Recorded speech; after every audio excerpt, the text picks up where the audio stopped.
Hey, what's up? Welcome back to the Mandatory. Remember, if you like the content, hit that like and subscribe button. You can also follow us on our social media channels. You'll see on the screen or even in the description the ways that you can connect with us. If you've already done that, we do appreciate you.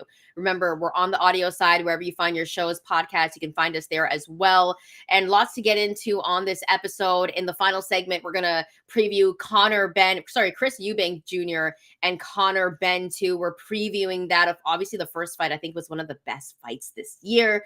We're going to be talking about 154 because obviously with Vergil winning, he brought, Jaron Boots Ennis in the ring and they had a little bit of a conversation, but guess what? They might not even be fighting each other. That's boxing, right?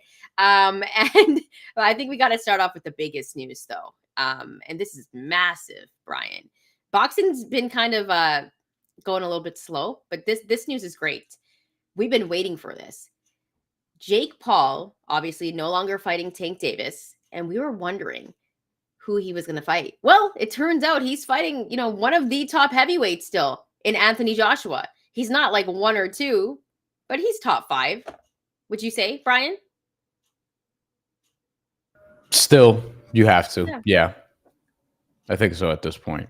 Even though, I mean, if we're being honest about Anthony Joshua, a couple of the losses on his record, namely this past one against Daniel Dubois and the Andy Ruiz one, were runs where he got away from his game plan, or got away from just what should have been his game plan at the very least, which is to say he fought definitely below his level. But a loss is a loss, and he lost those two emphatically, and that's kind of his own doing. Still, I think you and I would agree we're much looking forward to this a lot more than the potential. Like, I don't know what the fuck the Tank thing was going to be, honestly. This is a legit fight. Right? Because you think about weight classes, Jake's a big guy. He's going to be able to come in at a good amount at heavyweight, but he's fighting a legit boxer. Like, I know Anthony Joshua lost to Andy Ruiz. That was one of the biggest upsets of the time of the year in boxing. He ended up avenging that loss. And then recently, obviously, he lost against Alexander Usyk. Alexander Usyk is one of the greatest heavyweights of our generation, of this time, hands down. And one of the greatest heavyweights of all time, one of them. So he was going to lose that, right? Just in terms of skill. Did not avenge any of those losses. And then he gets knocked out dirty. It's actually in our countdown to our show. Anthony Joshua getting knocked out by Daniel Dubois, his face. It's in the countdown, Brian. So here's the thing though. I've always said this. Anthony Joshua has one of the best resumes in terms of boxing. He's fought everybody in his era except for Tyson Fury, and we might get that in 2026.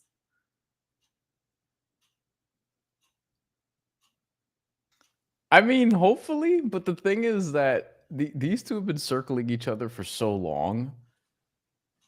I think it was 2023-ish. This is post Usyk, after Anthony Joshua fought Usyk twice. So maybe even sooner than that. I don't remember the exact timeline. But that was when you started really hearing like, oh, this may happen. And then, somebody got mad, somebody else pulled out, whatever, just boxing bullshit. So I try not to look forward too much to fights just because sometimes they don't happen. Not sometimes, a lot of times they don't happen. We'll get to a scenario later where there's something may or may not happen. I recall not that long ago, Errol Spence Jr. standing in the ring with Sebastian Fundora as if that was going to happen next. And then all of a sudden you have accounts tweeting that Errol Spence retired, which I don't know if that's true at all, because now I'm seeing another report suggesting that he's going to be training with Roy Jones Jr. Yeah, apparently. I I'm saw just like, the fuck, sport is so stupid, but we love it. I do think that with Jake Paul and Anthony Joshua. So in terms of the actual fight component of this, and I'm going to share screen on what we know so far per ESPN. Yeah. But I do think, kind of like what I said before, with Tank, the frustration is, why haven't you fought another champion? Like in your weight class, basically. Like tried to unify, like chase greatness in that way, which we've talked about his resume a bunch. And if you compare it to like Anthony Joshua gets more of a quote unquote pass on this because he's seen it all, done it all. This is me giving Anthony Joshua credit because, you know, I'm harder on him than you. Seen it all, done it all, basically, or just about it all. You know, the one guy I really wanted to see him fight at his peak was Deontay Wilder. Both sides apparently wanted it at different times or whatever the case may be. Business got in the way. You know, they argued about who was the A side through Eddie Hearn, through Lou DiBella. I was there when Lou DiBella pulled up the emails to Eddie Hearn, you know, that he and Deontay Wilder, you know, had their exchanges with them and tried to make the fight, whatever. Like this was at a press conference years ago, like all these different things. So to me, like that's one sort of blemish on both their resumes that they didn't fight each other. However, they still chased other really good fights. Deontay Wilder getting Tyson Fury, for example, the trilogy, which is one of the better trilogies we've had lately, even though you could argue Tyson Fury should have won all three of them. Yeah. But I think with Anthony Joshua, like damn near undisputed in the ring with Usyk, avenged his Andy Ruiz loss, beat Vladimir Klitschko toward the end, but still, and that was a very entertaining fight also. You know, Joseph Parker earlier in his career, like he just has win after win or fight after fight after fight that's felt big. And Tank didn't really, he hasn't really had that. And Tank is in his prime now. And it's annoying that you could just go fight Shakur Stevenson, presumably, but we're not getting that fight. And that's the fight we should get. Where Anthony Joshua's given us all, except for Deontay Wilder, pretty much all the fights we've wanted. Yeah. You know, and it's like, yeah, you can cash out and do this. And it makes total sense because you're toward the end. You've seen it all, pretty much done it all. Was one of the highest selling guys in the sport. You knocked out Francis Ngannou also, and then came back and had a real fight after. So maybe he has a real fight after this. Who knows? Yeah, I mean, listen, Anthony Joshua, I think you said it perfectly. He's seen it all and done it all. There's only two names that he didn't really fight in his era. That was Deontay Wilder and Tyson Fury. That's it. And the thing about it is, we don't really need to see him and Deontay Wilder now because we know Wilder's not Wilder. Yeah. So I don't ever want to see that. I do want to see him in Fury because here's the thing: that fight is still a massive fight in boxing today. Agree. Yeah. And it's gonna be entertaining. Tyson Fury is still one of the most entertaining professional athletes out there. They could do that at Wembley. That's going to sell out. Everyone's going to be watching. We've been waiting for that for a minute, and it can still happen at this point because I think even at their careers, remember, Tyson Fury's coming off to back-to-back losses against Alexander Usyk. Anthony Joshua lost to Alexander Usyk twice as well, is, you know, coming off a knockout. But Anthony Joshua has been doing like these, I want to say prize fights, because he did fight Francis Ngannou and just like crushed him in that first round. Like it was pure domination. It was one of the nastiest things we ever saw. And I felt good for Anthony Joshua in that moment because he was kind of like, come on, like, what are we doing here? Like, I'm a real boxer. And so when he's fighting Jake Paul, we've been talking about how Jake Paul needs to fight a real boxer. I couldn't believe he picked Anthony Joshua. I cannot believe he wants to possibly die because I'm telling you, this is dangerous. This is a real puncher. And here's the thing, like Anthony Joshua's always had a raw power. When he started to be like, you know what, I'm going to be more skilled and kind of change the way he normally fought early on. That's when his like fighting style kind of changed. I always thought naturally, like he should just be that power puncher, but he tried to be more skilled and like went away from it. Cool. Whatever. I guess you have to change your fight style at some point. But I think confidence wise, that did something to him because he was never the same. Like after that Usyk loss and the way he reacted, actually going back to Andy Ruiz, like that was probably a game changer for him. He came back, he avenged that loss, got some more wins, but then after the Alexander Usyk stuff, like his behavior was kind of off. You know what I mean? I remember it was bizarre. He was like, "I won the fight. This is bullshit. Whatever." Grabbed the mic and he was just tight. Yeah, I don't disagree with that. I do think with the fight with Jake Paul, hopefully Jake Paul has good health insurance. Hopefully you'll have good health insurance. Health insurance is hard to get if you live in America. For an affordable number. That's another story for another day. But you know what? Let me tell you something. Free healthcare in Canada, it's not that great, dude. Like it's better than this. I promise you, it's better. No, because yours is privatized. Yeah, we have to pay for so a lot of money. But here's the thing. We're not getting into this conversation. No, I want to get to this. I want to get to this really quickly. Because here's the thing. Canadians should have an option for privatized. Otherwise, you're sitting in the ER for 6 hours, not seeing anybody, right? Whereas, like, if you're American, you can like pay for it, which it is expensive. But if you have insurance, you can just be like, "Yo, here's my insurance. Go and you get looked at real fast." We don't have that here. It depends where you go, because some people might see what you look like and be like, no, but I'm just saying, like, there's benefits to both. But I do like free healthcare. I think it should be universal. But anyways, that's beyond the point. Yeah, don't go to a racist hospital. I can't believe you guys have racist hospitals down there. That's terrible. I've heard a lot of women talk about this in terms of women of color, in terms of dealing with pregnancy and how doctors turn them away and stuff, or just deal with them differently. You know what I mean? Which is, among other things, unfortunate. We'll keep it to that. All right. Anyway, moving on to boxing. Moving on from our political podcast. Those are the best ones, by the way, but we can't have them on there. One more thing. Let's stop the racist hospitals. That's terrible. I've never heard of that. Like I've been lucky to live in Canada. Anyways, go on. They exist. I would say probably not as much in New York City as other places, but they definitely exist. Okay, what we know about this fight, let's share. Going back to this, when we clip this part of the entire segment of the part, we're just going to keep this in of Anthony Joshua and Jake Paul potentially fighting. It's not finalized yet, so that's the other thing. Or Eddie Hearn this Wednesday, so not finalized yet. We're taking this as it is, but this is a rumor that has very much advanced. I also think, Shantelle, by the way, doesn't this feel like to you, before we get into a couple of these things and then just move on, because we have 154 to talk about. We have a lot to talk about. That's one of our favorite divisions. We're gonna yap about that for a minute. Doesn't this feel like Jake Paul just cashing out?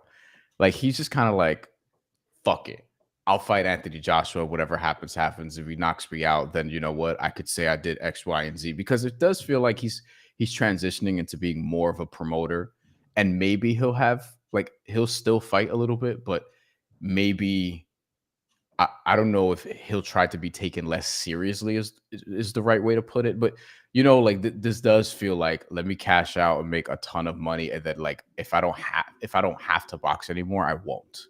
I did this. That's a really good point that you make, because I didn't think about it like that. I think Jake's a great promoter. I think he's a great businessman. I really like him in that space. When it comes to boxing, I've been a little bit harder on him and tougher on him, because I think I don't like the guys that he's fought, but at the same time, he's built a resume, and there's guys that come up and they're fighting, some guys that have over 300 losses. So he's put together a resume, but the thing that pissed me off was when he was just fighting old former MMA guys. And MMA and boxing is it's so different, right? It's day and night, guys. And so I didn't like that aspect of it. And they were old, retired MMA guys.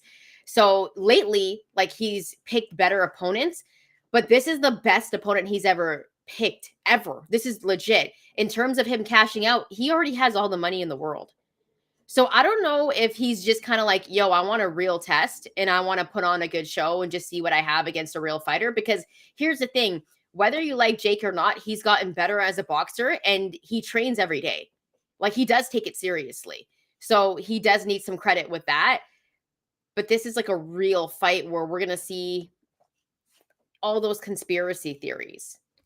that, like, I'm telling you, people are like, well, AJ signed a contract and this and that, but like, we're gonna see how this plays out. If it happens. Well, that's the thing that now I'm like, it's not finalized. Because Eddie This Hearn might not even happen. Yeah, possibly everyone jumped the gun last night. Although, like, again, this has the feel of this one may actually happen. It makes the most sense. Well, I don't know about the most sense, but it does make more sense than Tank.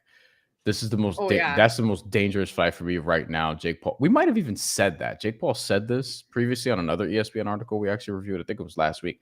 Yeah. You and I might have even said like Anthony Joshua was the most dangerous guy out of all the guys on his wish list. Yeah, which is a matter of fact. This is the wish list. Yeah, let's look at this again. This is probably more interesting than the other shit. Terrence Crawford was on it. Whatever.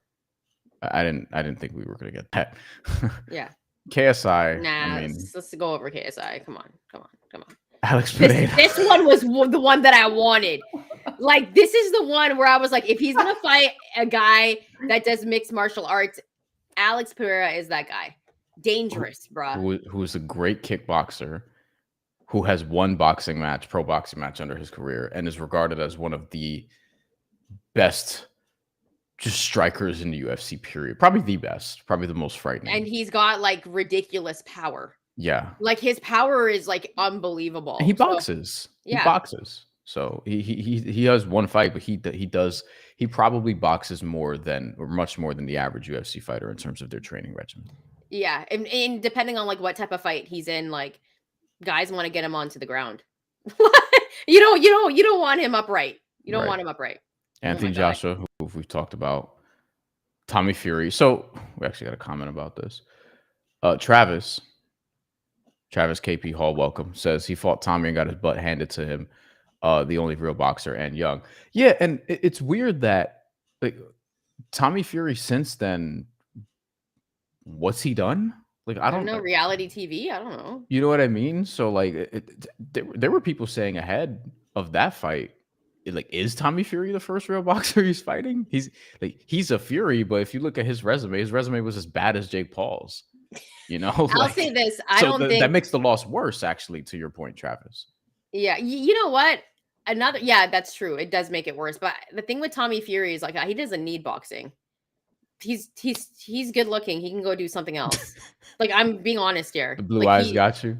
No, like I'm just being honest. Like he's good looking. He doesn't need to box. He's done other shit. He's in reality TV and stuff like that. Like he doesn't need to put his life on the line. Like he's I don't know what the fuck he's done, but he's done something. I don't watch any of that. Yeah. Shit. Anyways, let's keep going. There's a restaurant that I go to around here that they did like a Love Island watch party. Oh yeah. And like I got caught in it, and I was like, "Oh, bro, I gotta eat my quesadilla and get the fuck out of here." They're like, "Is Bryan at the Love Island watch party?" Because I was looking around, I was like, "Why are all these fucking like kids, but like they're 20 something, so not that much younger than me, but still like, why are they all here?" And then I see because they had like just some sports shit. Then I see Love Island playing, and I was like, "Oh shit, we gotta go." Like, I don't want to be seen here. We cannot do it. No, it's Bryan not even Fonseca. That. Like, I just don't. What? Bryan Fonseca at the Love Island watch party. Oh my god! If you were there, it's cool, dude. It's all right. Okay, if you were there. I've never watched more than a few seconds of that shit. Really good. It's really good. Okay, anyways. Is it really? It is, yeah. Love Island is really good too. But Love Island, there's a lot of drama this past season. It's ridiculous. Sometimes I just want to watch things where I don't have to think. And it's like so stupid. So that's why I watch stuff like that. Yeah. This is why I recommend video games for people who are stressed out. Alexander Usyk, no thank you. But see, Anthony Joshua,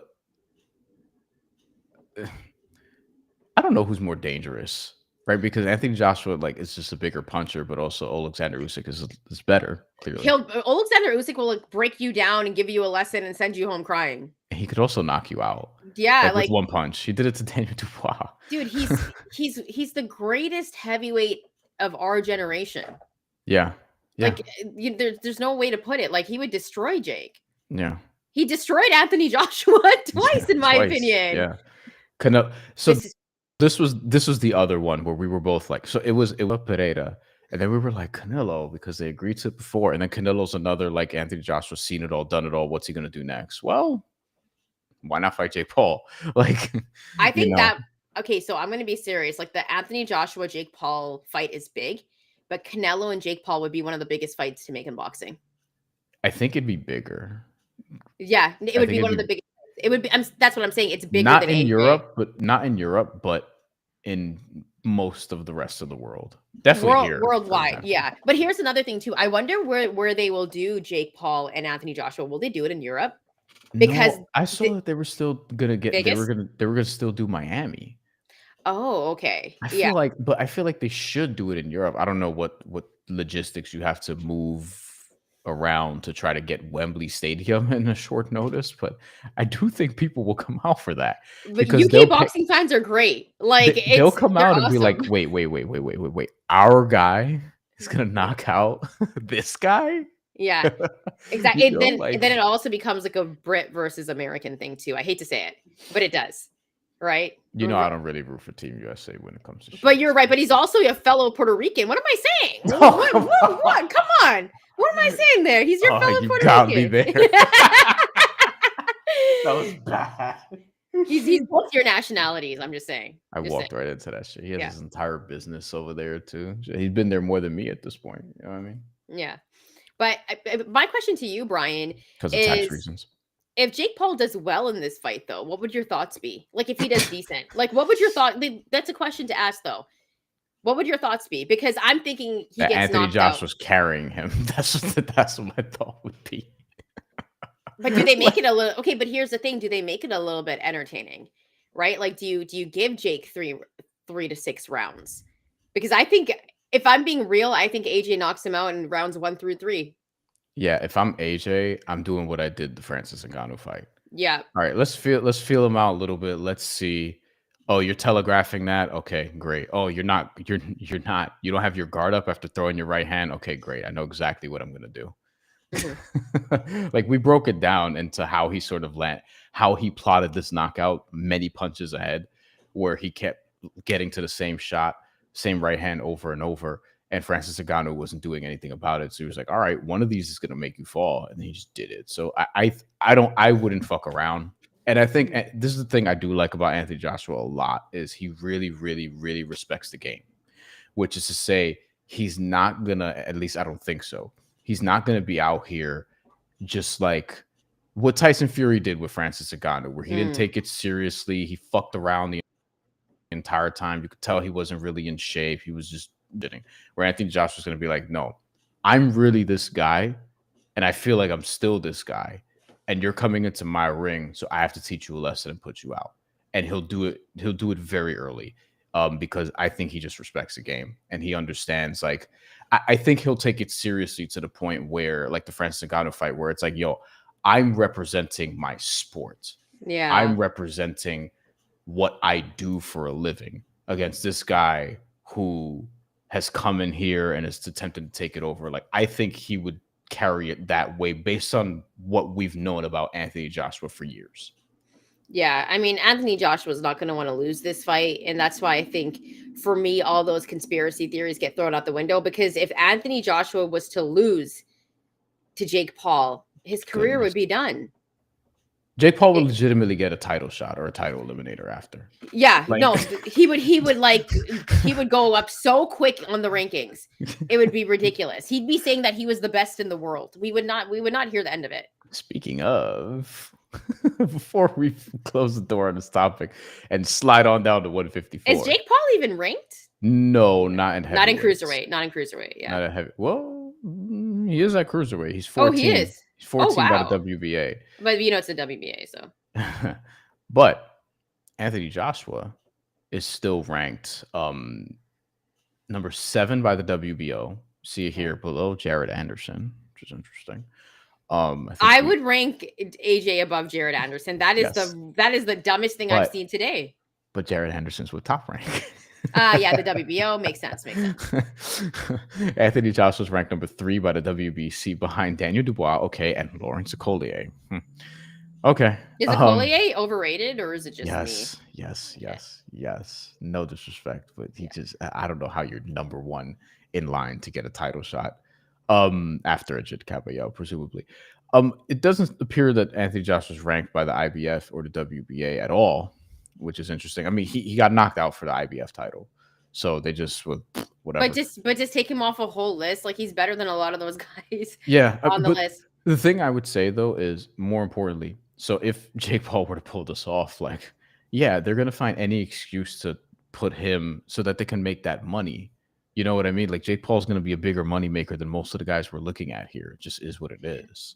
Here's another thing, though. I don't think he's going to win, though. So I don't think it's worth entertaining, but still. Travis KP Hall says, I feel like age has a big factor in this. Anthony Joshua is what, 36, 35, 36, if I'm not mistaken. What, Brian, can you please pull up 37? Hold on. I think he's 35, 36. He just turned 36. So okay, yeah. Nailed it. Yeah, no, I believe. Would you want me to pull up his record? Because I just want to see his resume for a minute. Because other than the Francis Ngannou fight, how long ago was that Usyk fight? Was that 2024? How long has he been inactive in terms of a real fight? Longer. Okay. Well, Daniel Dubois was more recent. Yeah. So here we go. Was that last year, the Daniel Dubois fight? September of last year. Wow, was that long ago, huh? So yeah, he's been out of the ring for a long time. I mean, that being out of the ring and not being active for over a year is huge. So Ngannou's March of 2024. Otto Wallin, he fought 3 times in 2023. That's right. He was busy after the Usyk fight. Yeah. So Usyk was 2022, which makes sense because we broke that down at one of our former employers. Yes. 2023. This is how that show got started. This show got started, rather. Jermaine Franklin, Robert Helenius, Otto Wallin was all 2023. So yeah, I would say the last real fight was obviously Daniel Dubois, where he got dropped 4 times. So coming off, it's worth mentioning that he's a good deal older, and that he's coming off a fight where he got dropped 4 times, got knocked out bad, and has been basically on a 14-month layoff, and it'll maybe be 15 by the time this fight actually happens, if it does happen. So like, those are things worth mentioning. That being said, if you can knock out Francis Ngannou in 2 rounds, I feel good about his chances against Jake Paul very much, and being able to do something similar. So that's where I'm at with it. Listen, AJ's got to put on a show for everybody that's a real boxing fan, and he's got a statement to prove if this does happen. But props to Jake Paul for taking on this fight. He deserves all the credit. Yeah, if it happens, he deserves the props for that if he does take this fight with Anthony Joshua. And if he does, regardless if he wins or loses, I don't think that, and I think he's going to lose, I don't think we can say that he hasn't fought anybody real. That's a real boxer then. Like a real legit boxer, that narrative would have to go, regardless if he loses. Let's go back to Travis KP Hall. In my experience, looking at boxing, when you get dropped really badly, you don't recover. That's true at times, but it's true. It's like once you get knocked out, you're probably going to get knocked out more. Yes, absolutely. Right? But for sure. The skill gap here, though, is crazy, fairly significant. Where will his chin get tested at all is the other thing, and he's bigger. So yeah, I am PK 13. AJ was supposedly hurt. Are you talking about the Daniel Dubois fight? Daniel Dubois fight, yeah. Okay. I mean, people say that all the time. All these guys are hurt. Let's go to 154. Yeah, it's time. It's time to move over, guys. By the way, drop some comments. Let us know who you think's going to win the fight, and if you are excited for Jake Paul to fight Anthony Joshua, let us know in the comments. And remember to hit that like and subscribe button. Over to 154 we go, because Vergil Ortiz was victorious over the weekend. This was a fight, Brian. Vergil Ortiz performance, I think it was one of the best performances of his career.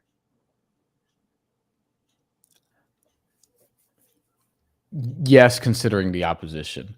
It was weird. Like, like I felt like he was just getting going. He did the Lomachenko trick where he smacks your glove down when you have the high guard up. So he gives himself the opening to land that right hand. He did it, and Erickson Lubin, his chin betrayed him much earlier than I thought it would. I felt like his chin was going to betray him, but like later on in the fight. Yeah. But then again, it's difficult to take all those punches from Vergil Ortiz, I suppose. The more interesting thing was, despite the fight not being as competitive as we probably thought, although we both felt like Vergil Ortiz would get it done by stoppage, just not in the second round. confrontation with Jaron Boots Ennis after. And then a couple days later, we have a IMPK clarifies he meant no after the fight, the AJ injury. So we have Boots Ennis, Vergil Ortiz confrontation. Days later, you have Xander Zayas and officially fighting Abass Baraou now for unification in Puerto Rico, January 31st. There's a video Xander Zayas posted on his IG with Felix Trinidad, which just very well done. And promoting the fight. 154, once again, the noisiest weight class in the sport. Just kind of making shit happen finally. And now, like, where are we with all this? We have Vergil Ortiz and Jaron Boots Ennis. Neither of them are champions, but both interim champions. But a lot of people would say best two in the weight class are at the very least better than Xander Zayas. Yeah. But Xander Zayas is being positioned by Top Rank in a very smart way because he has a title, unlike those two guys. And he is trying to get another one from Abass Baraou. He would have the most leverage in this weight class despite being the youngest champion. And I'm the A side. I could fight you here. I could do this, that, and the third. Like, I have Top Rank. Although I don't know if Top Rank's going to be on Facebook Live or wherever the fuck they're going to be. Oh my God. We got to talk about that too later on. Because I got a lot to say about that. So where are you at with this weight class right now? So here's the thing. Did you hear that? Okay, just living in the city, guys.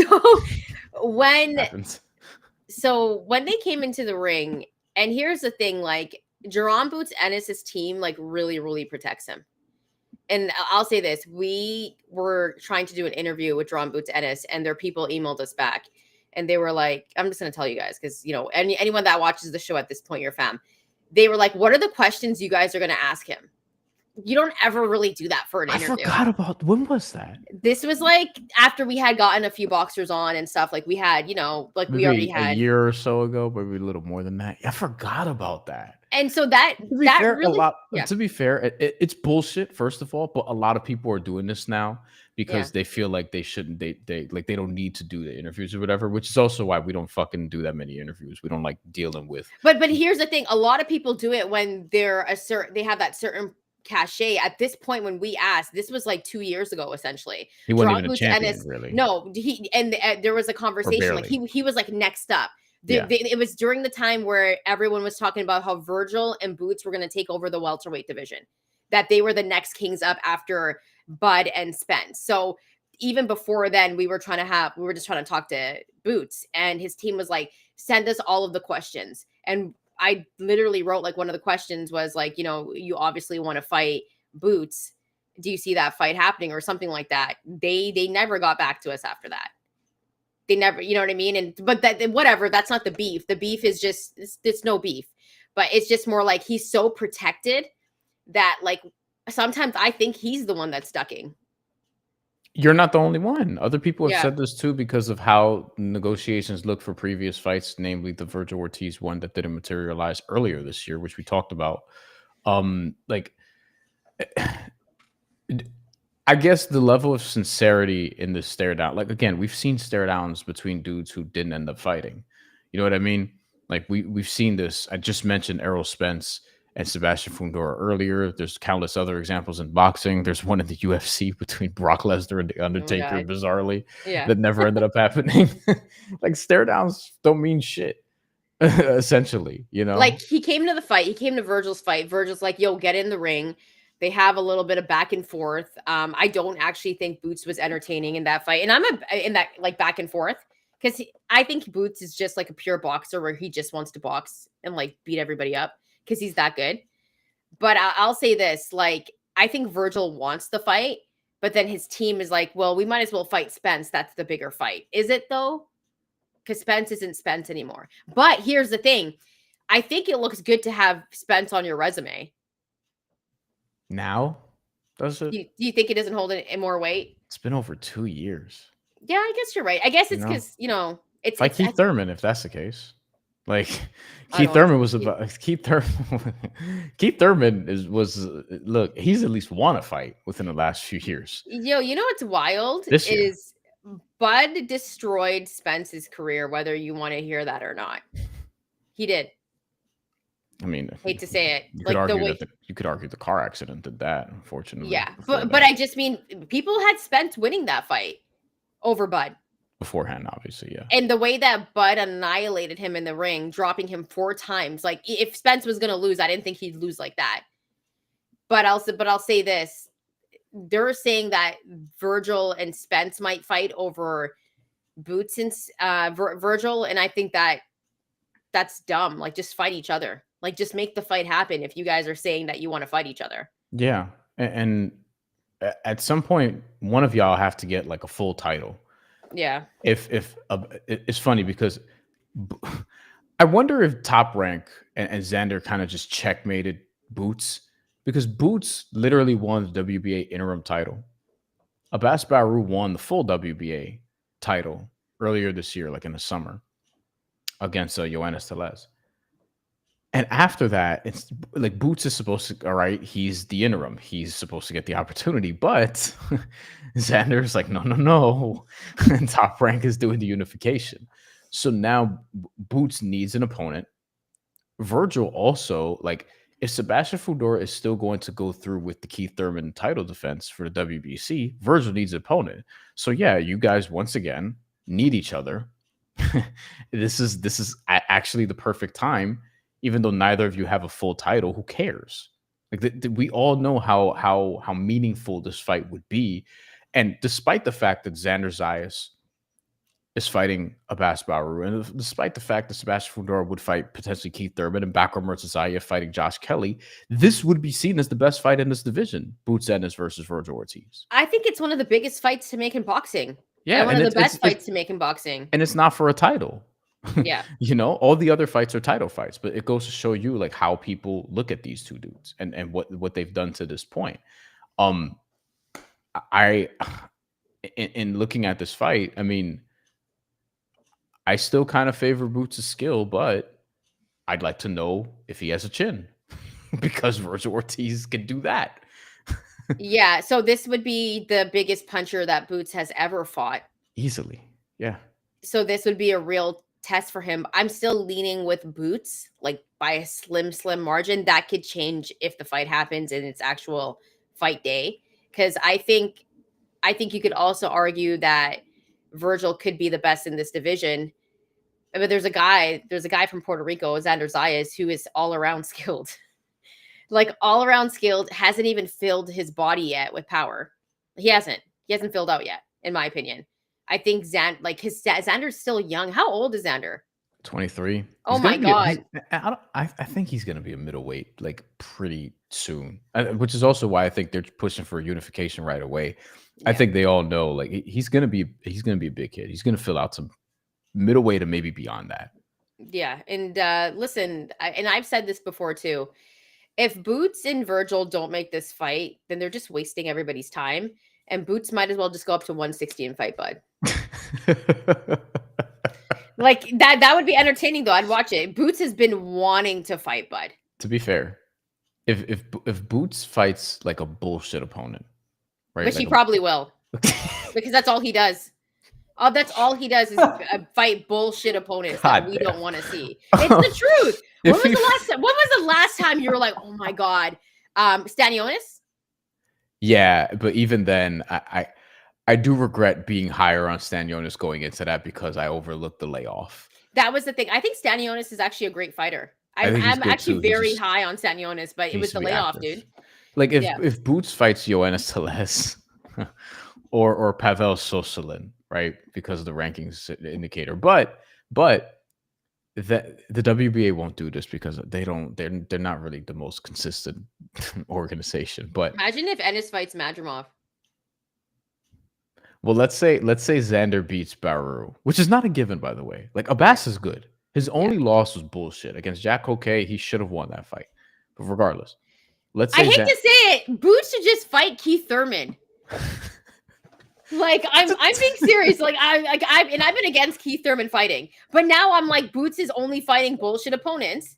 He's not fighting nobody. Let him fight Keith Thurman. I bet Boots will take that. I was gonna say, what if the WBA kind of mandates? All right, Xander, you have 2 titles if he wins. If you have to fight the interim champion, Boots Ennis. You know what I mean? And like that's a scenario where he can get a fight after if the Vergil Ortiz thing doesn't materialize. But I would love Keith Thurman could fight anyone in this weight class that I'd be entertained. I don't care. Like literally anybody in this weight class. I was really high on one time at one point, but I mentioned Madrimov and your eyebrows went up a little bit. What kind of caught your ear? I don't know if you listen. I don't think anyone should want to fight Madrimov.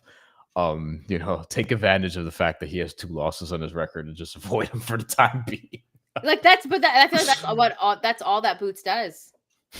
And this is what I mean by he's really protected by his team. Like Madrimov hasn't fought since February, by the way. No. But here's the thing, like who has Boots fought other than Stadion? That's his best name on his resume, is it not? Yes. That's ridiculous. That's ridiculous. Yes. That's ridiculous. Like Boots needs to be fighting the best because I do think Boots could be that guy. Like he should be a bigger name in boxing. He's getting older now. Boots should have like a way more touted career, in my opinion, at this point. Like he's gonna be 29, right? So, yeah, he's getting up there. Like still young, but like I know what you mean though. He's been around for longer than people think.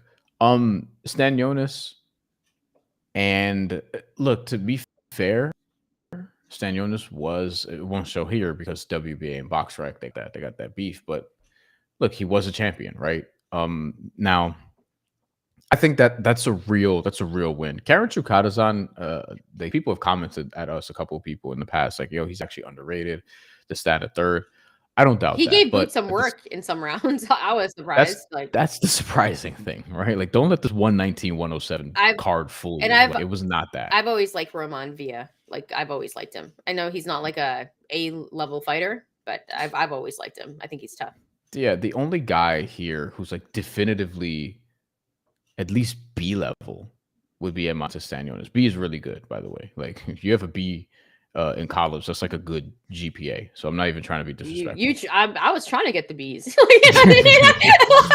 I was trying to get a B in school. I graduated with like not like an amazing G. I just at some point I had already started working in this business before I graduated. So I was like, I know what I'm doing, and I already I don't give a shit. The grades don't matter. I mean, yeah, I don't know if they do in this day and age. Anyways, I had like a 3.1 though. I was all right. Oh, that's not bad. Yeah, there's some certain subjects I did not give a shit about. Math, that was really it. No, math was fine, but like, you would be good at math. You were good at math, right? Well, not until you put the fucking alphabet in there. Like, algebra. Like, no, it's fucking math. It's math. You know what sucked? I don't care about slope. What was graphing? Remember graphing? That was the worst. I don't know why we learned that. I never graphed in my life. In my college, we had to take 3 philosophy classes, which was bullshit.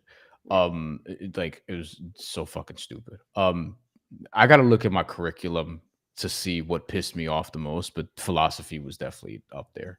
Yeah. Anyway, Stanionis is the best opponent that Boots has fought, and this is where I give Vergil Ortiz credit. We'll go to him right now. Like he does have some names here. This is not a flattering. But he looks so scary. I like it. You got to have a scary picture on BoxRec. Like Lubin is a real legit.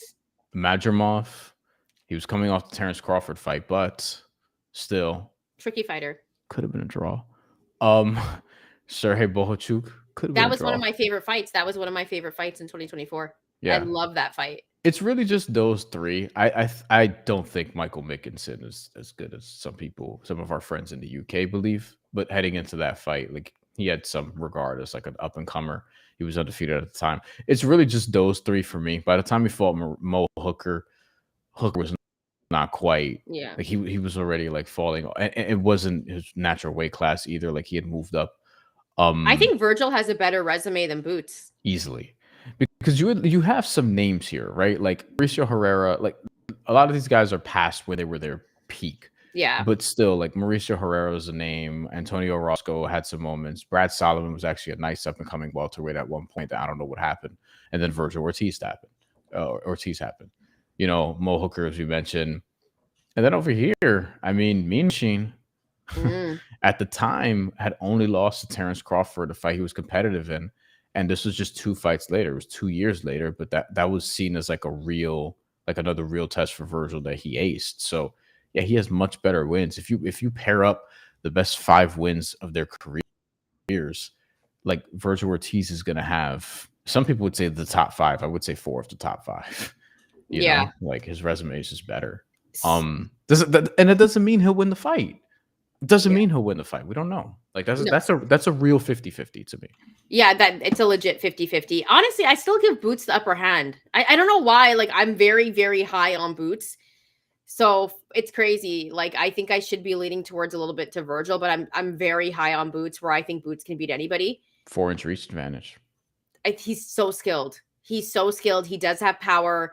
Like, Boots is that guy to me. So I'm still leaning. If I had to pick right now today, I think I'd pick Boots over Vergil to win, but I'm a big Vergil fan. I'll say that. This weight class is good, man. Jeez. It's very entertaining. Like, this weight class is that weight class. I'll ask you this, Bryan. If you had to pick right now, who's the best in this division? Who would you pick? Today, right now. Like today. God, I want to be a hipster and say Mirza Zayas, but I'm like, I think Boots has the most like just raw ability out of all of these dudes. Yeah. I don't know if he has a chin though, like a real chin. Like, that's the thing. Like, if he has a chin, he can beat anybody in this weight class. If he does not, or has the capability of doing it at least. If not, then I have to look at Vergil Ortiz, or I have to find out if Xander Zayas has a chin and where he's at in his development. Like, Xander, the Xander conversations we could kind of table until January 31st. Yeah. That's where he's going to show, okay, where is he truly at? Because Abass Baraou is a real dude. Like, he won that title. He was an underdog. He wasn't really supposed to win. Like, he should be undefeated in many people's opinion. He's skilled and little known, but like, this is a real fight. This is a guy. He's probably at the level of like this could be overstating it, but you know how Bohochuk gave Vergil Ortiz a hard time, and Medrimov gave Vergil Ortiz a hard time. Like, he can do that to some of these dudes. Like, he can give you a hard time. He is skilled. Like, he does have skill. I'll say this though. I want to see Xander Zayas and Sebastian Fundora. We haven't mentioned Fundora, but I don't think Fundora is the best in this weight class. Yeah, I mean, no, I don't think so, but like, it could be. Like, it wouldn't. Maybe I'm being a hater. I don't know. I've never been high on Sebastian Fundora, and he has impressed in his like last couple of fights. He's changed his fight style out of nowhere. Great. That's what I wanted you to do. It was in that Tim Tszyu fight. But a lot of people say if Tim Tszyu didn't have that big cut, it would have gone differently. Yeah. I don't know, but that loss for Tim Tszyu really changed the trajectory of Tim Tszyu's career too. Tim Tszyu's head is also a magnet for punches, so it's not like it's not like he fought somebody who's a defensive wizard. He did learn something, I feel like, from the Brian Mendoza knockout, but at the same time, as long as he wants to fight on the inside, like that's going to be interesting. But look, if he fights Xander Zayas, that's interesting, or Vergil or Boots Ennis. Like, this top 4 here is really fucking good. Like, this top 4 is on par with other top 4s, like other elite top 4s in any boxing weight class right now. This is one of boxing's best top 4s, maybe the best. I have to go through the others or whatever. Alexander Usyk is so dominant, but like, heavyweight is still like one that's particularly strong, and we have to go through it. Definitely a lot better than middleweight, tell you that. The middleweight top 4, just for shits and giggles before we move on. Comparatively, look at this: Janibek, Chris Eubank Jr., Adames, and Aaron McKenna, according to BoxRec. Good Lord. By the way, you just mentioned him, Chris Eubank Jr. We got to get to the preview, the second fight.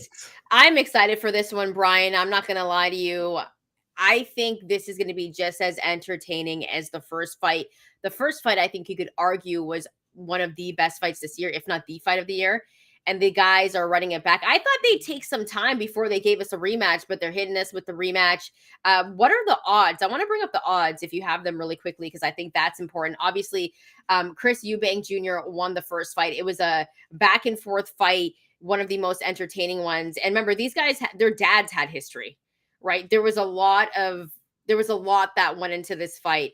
but Chris Eubank Jr. ended up getting the victory in that one.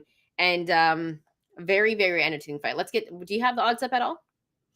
I'm pulling them up now. The book is giving me a hard time, but we're here.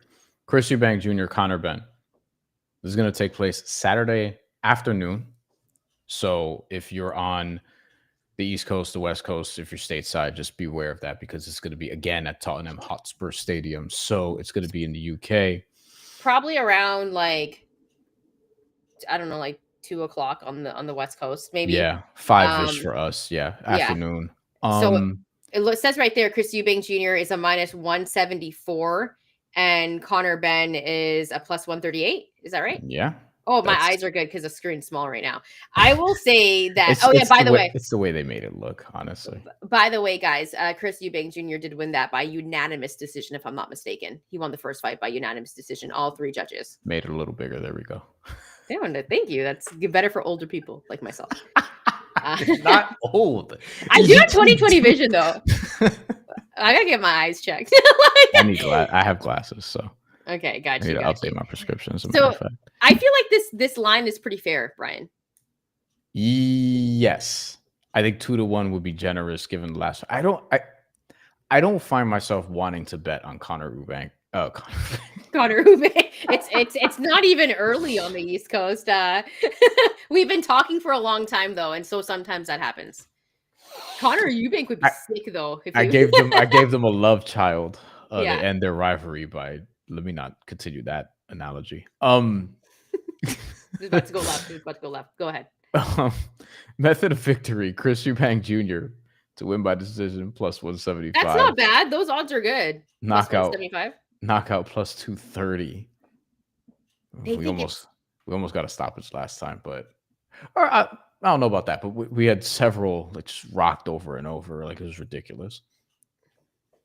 Draw +1300. Conor Benn. I almost did it again by points +410, and Conor Benn to win by stoppage +290. I think I'm rattled a little bit now. Do you think actually that? Because I was thinking about this. If I'm Chris Eubank Jr., I'm probably trying to box more this time. Like, I don't know if I want to get in that brawl again, especially because Chris Eubank Jr., like, he's been chinny in the past. He's been stopped. He did get rocked in that fight multiple times. Like, I'm not trying to have a war again. I feel like this is being built up because of that. Like, oh, this is going to be a war again. And if I'm Conor Benn, maybe that would benefit me. Although someone pointed out from BoxRec the other day on Twitter, hasn't dropped anyone since he tested positive for, not like the power there. Not a stoppage. He hasn't knocked down anyone since coming back. So. But here is another thing too. Remember, there was a rehydration clause. There's also a rehydration clause in this one as well. They both can't be over 170 on the day of the fight. And a lot of people were saying the rehydration clause in the first one really affected a guy like Conor Benn. I mean, I don't know if there's truth to that, but rehydration clauses I hate in fights. I'll say that much. But really, I actually don't mind them because I don't think it's right if you're like I don't like weight bullies, right? Oh, so I love weight bullies. I love that. It's like my favorite. I would be a weight bully. I would come into the fight like 15 pounds heavier. Like I love that. Like I don't think 15 is weight bullying. I think 20, 25. Like if you're like I remember Canelo Alvarez fought Miguel Cotto. I forget what they weighed at. It was 155, 157. It was a catch weight. It was a middleweight title fight, but it was a catch weight because Cotto wasn't that big. I think it was like 155. Correct me if I'm wrong in the comments or just but it was something to the effect of Cotto rehydrated to like 160 or the low 160s, and Canelo was like closer to 190. And I'm like, bro, what are we doing? Like this is ridiculous. But if you look at the fight, like it was kind of even, except Canelo was just hitting him fucking harder because of the weight difference. But Cotto was actually boxing pretty well at times. But here's the thing, though, why I like a weight bully, because there's an art into like rehydrating to that. Like there's an art to it, right? Where they do that, where they're like, oh, I'm going to rehydrate like 20 pounds heavier. It's too unsafe. I love it. I get that it's unsafe, but maybe that's why I like it. You know what I mean? Sick. If I could do it on Undisputed, I would. Chris, you can. You just pay a price for it. Yeah. You show up to the ring mad slow and shit. They penalize you, and I'm like, this is not what happens in David Benavidez fights. Yeah. Chris Eubank Jr. Unanimous decision plus 290. By the way, if you want to just run back the same thing as before, by TKO plus 300, which mildly intrigued by. I think I might just watch the fight. I think I'm just gonna bet on Chris Eubank Jr. winning by points. That's what I would do. Chris Eubank Jr. landed more punches in the first fight. I think he landed like 40% of his punches. For this fight, for Conor Benn to win this fight, he had some really good moments early on in that fight. He has to continue to get off to a good start. And he has to be more accurate with his punches. If he's able to do that, I think he can get the victory, but he has to be able to be more accurate, especially in those early rounds where he was seeing success. Also, stamina. I thought that Conor Benn was gassing out near the end. So yeah. I think it's funny that Conor Benn is plus 1100 to win just by knockout, because it's like we've seen Chris Eubank get stopped bad before. Yeah. In terms of the punch stats, because you mentioned it. So overall, Chris Eubank Jr. outlands him. Damn, was that dramatic? 367. Yeah. He landed out of 912. He did throw a lot more, actually. And Conor Benn was 215 out of 593. So Conor Benn landed 36%. Chris Eubank Jr. landed 40% of his punches. And not much body work from either guy in totality. Both landed basically around 5 body punches per round, roughly. So not a ton there. And then in terms of just the punch stats round by round, like Chris Eubank Jr. basically had the advantage the entire time. Generally in terms of accuracy too, although I remember a couple spike rounds here for Conor Benn, rounds 8 and 9, where he lands over 40% of his punches in totality. Now, punch stats don't always indicate a fight, and the accuracy of punch stats, some people have put into question. There's also an AI, a punch stat tracker, a punch stat tracker now, an AI one that like is trying to do a better job of detecting this, but like Copybox still does it at like a ridiculously. I don't even know how they do this at such a high level now. So, look, punch tracking is hard in the moment. So you have to keep that in mind. That being said, this does reflect what we feel like we saw. Chris Eubank Jr., by the way, you mentioned Conor Benn losing stamina or getting tired late. Yeah. Chris Eubank Jr.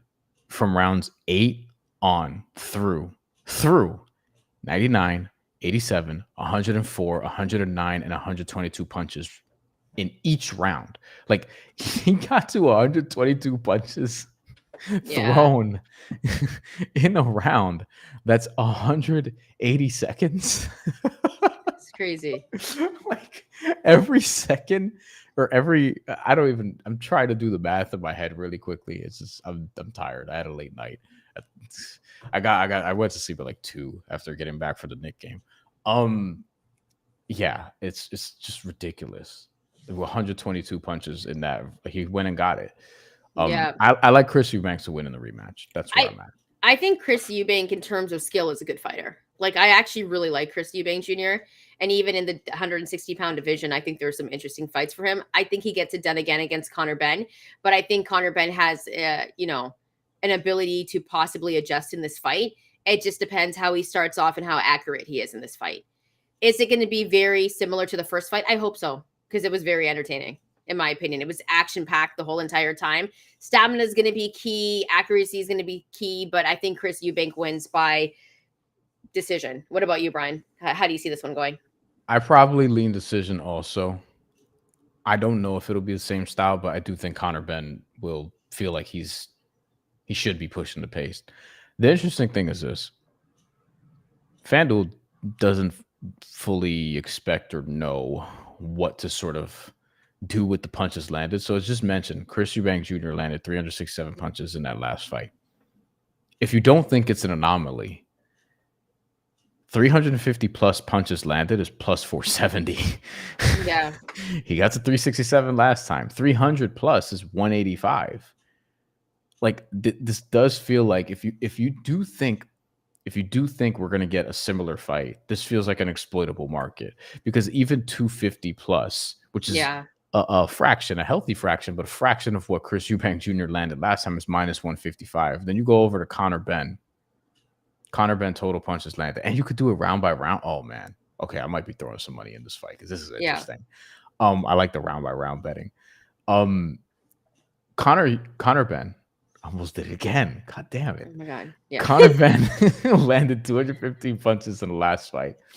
For him to get, well, apparently they expect Conor Benn to land more than he did, but Chris Eubank Jr. not so sure.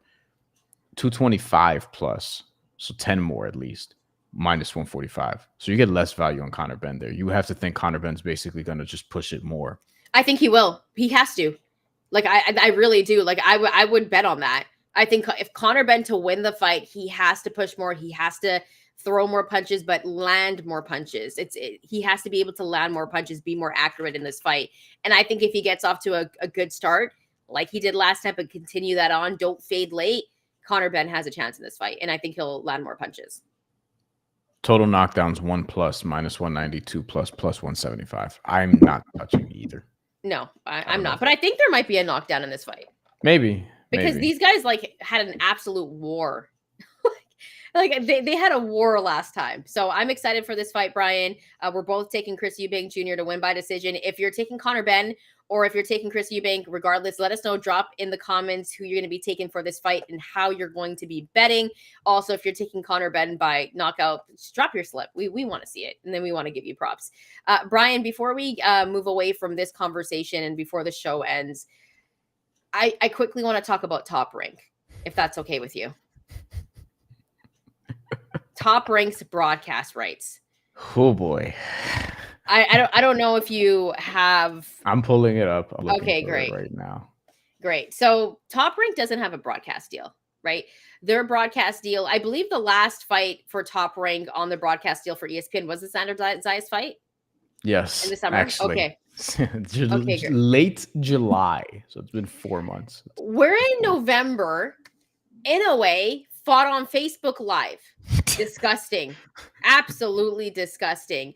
We're in November. It's near the end of the year. And I love Top Rank. Like Top Rank is my favorite. Usually. Michaela Mayer fought on Tubi and won 3 world titles in a casino in Montreal. Tubi has the worst shows I've ever seen in my life. They would not be on regular TV.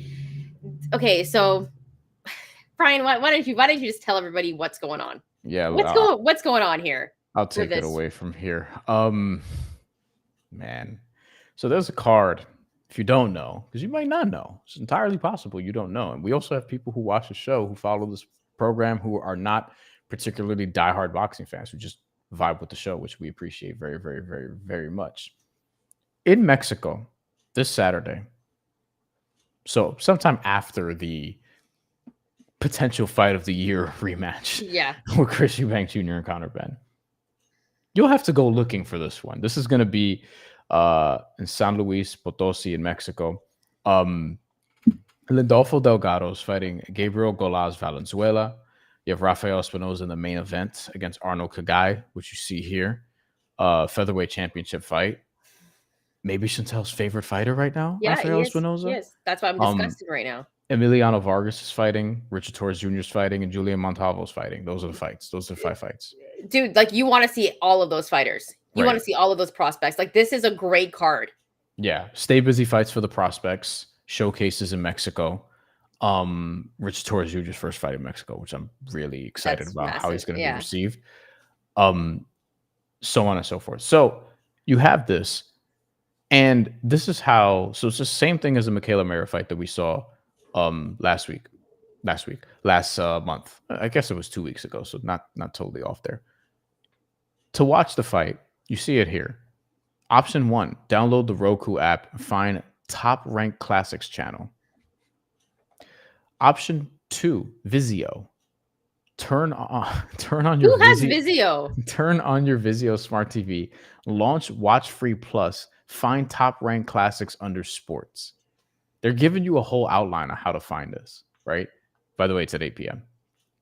Option 3, Tubi. 1, open or download the Tubi app. Go to the sports section, search Top Rank Classics. And BoxRec says it will be available to view on ESPN Knockout. So if you have ESPN Knockout, it'll be there apparently. So no ESPN, no ESPN Deportes? Question mark? Yeah, it looks like not. You brought up a great point when you sent me this on Instagram the other day.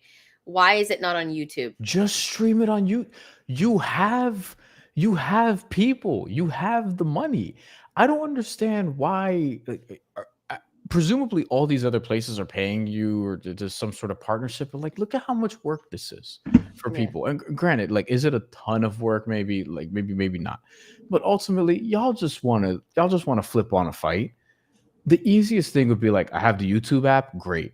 Even if I have to watch it on my phone, just pop it on YouTube.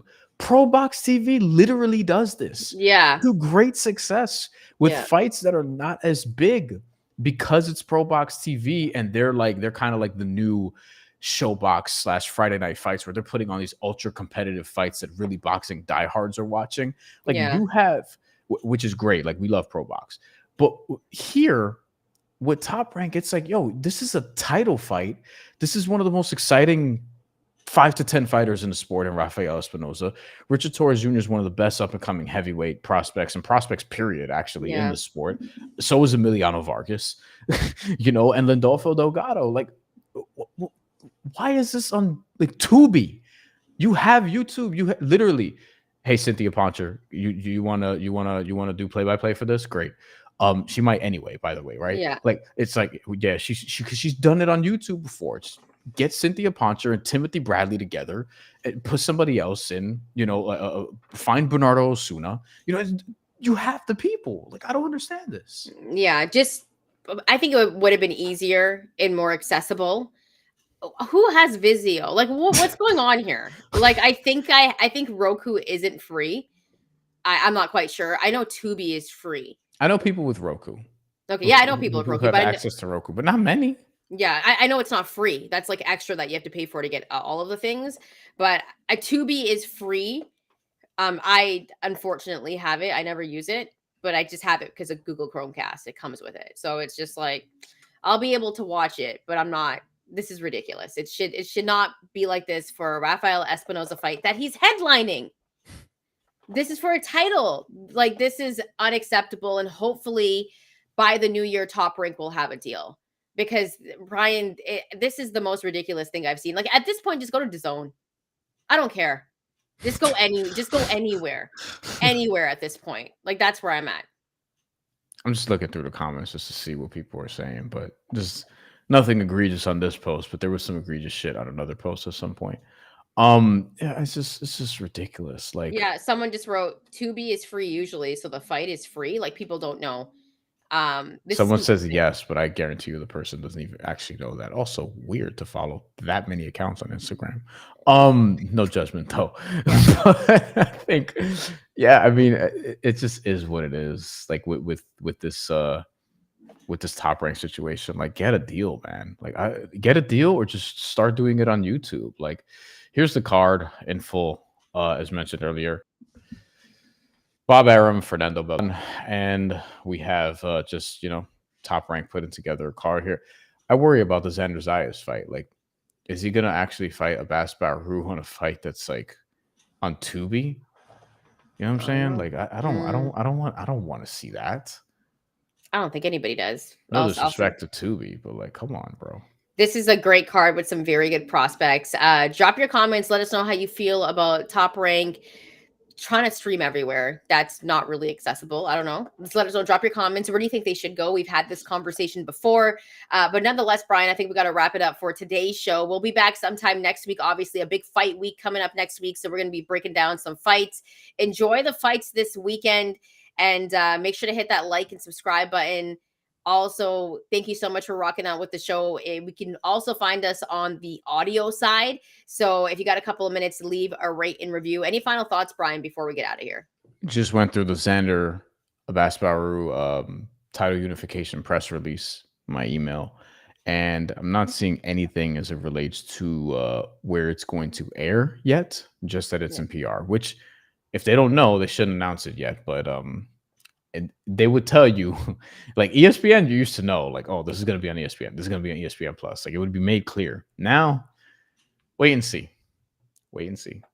All right, guys, hit that like and subscribe button. Enjoy the fights, and we'll see you next week.